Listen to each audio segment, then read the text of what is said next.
Pronto. Tudo bem, galera do primeiro ano? Vamos hoje falar sobre transformações químicas da matéria. É isso, dando continuidade às nossas aulas. Então, a gente vê as transformações físicas, né? Fala sobre os estados físicos: sólido, líquido e gasoso. E não havia a modificação da constituição da matéria em questão, não é isso? Mas nesse caso agora a gente vai trabalhar com isso, com essa transformação, essa modificação da matéria. Então, existem alguns indicativos para que ocorra a transformação química da matéria. A mudança de cor, por exemplo, a formação de sólido, a formação de gás. Por exemplo, uma banana que amadurece. Primeiro ela fica fica com uma cor verde e depois ela ficando com a cor amarelada. Então, isso é um indicativo de que está acontecendo uma transformação química, porque a cor está mudando. Quando você corta a batata, por exemplo, corta a maçã, depois de algum tempo, a batata ou a maçã vão ficando pretas, né? Vai escurecendo, ou seja, elas vão vai acontecendo um processo de oxidação, ou seja, o oxigênio do ar vai entrando em contato e vai oxidando a constituição da batata e da maçã. Então, isso é um indicativo de que ocorreu uma transformação química, não é isso? Quando você queima alguma coisa, né? Papel, por exemplo, madeira, a formação de fumaça. Então, ocorreu uma transformação química, além do que a matéria também vai ser modificada, completamente modificada e vai se transformar em cinzas. Né? E houve a formação de um gás. Então, para a gente entender melhor, quando você, por exemplo, come um biscoito, quando você come um biscoito e você o mastiga, o processo mecânico de você transformar aquele biscoito grande em pedaços menores, você está fazendo uma transformação física. Ele só vai ter pedaços pequenos dentro da sua boca, mas não vai deixar de ser biscoito. A partir do momento que você engole e a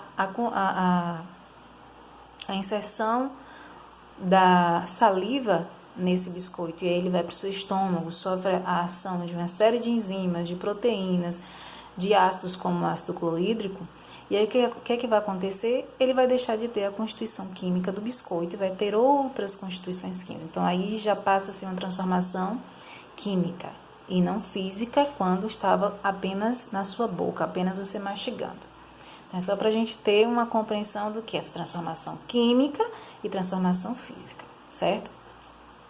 Então, a química, ela criou as notações químicas para que fique mais fácil a gente compreender, né? Fique mais didático para a gente compreender, mais claro, acerca dos elementos, dos átomos, as substâncias químicas.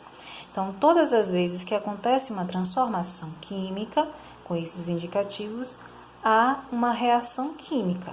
E essa reação química, ela dispõe de reagentes e produto ou produtos.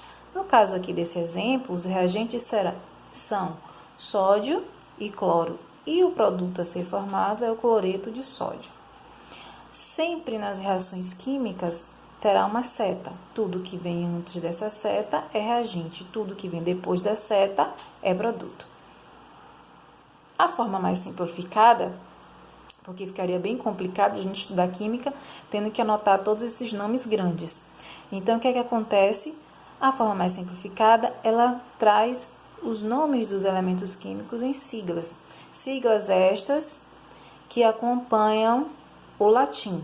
Por isso que nem sempre, como é o caso aqui, ó, sódio, a sigla sódio não tem nada a ver com a palavra sódio. Cloro já tem um pouquinho a ver, mas aqui não tem, porque essas siglas, elas acompanham os nomes dos elementos químicos em latim, certo? E aí, o que acontece? Sódio mais cloro formam cloreto de sódio, certo? Esses numerozinhos, eles indicam a quantidade de átomos, né, naquela reação química. Então, aqui tem 2 átomos de sódio, 2 átomos de cloro, 2 átomos de sódio e 2 átomos de cloro, certo? Só para ficar bem claro. Lembrando, os átomos, eles são unidades básicas, né? São as unidades básicas na química. Essas unidades básicas, elas se unem para formar o que é maior, que são os elementos químicos. E os elementos químicos, por sua vez, se unem para formar substâncias. Lembrando que na tabela periódica, atualmente nós temos 118 elementos químicos representados.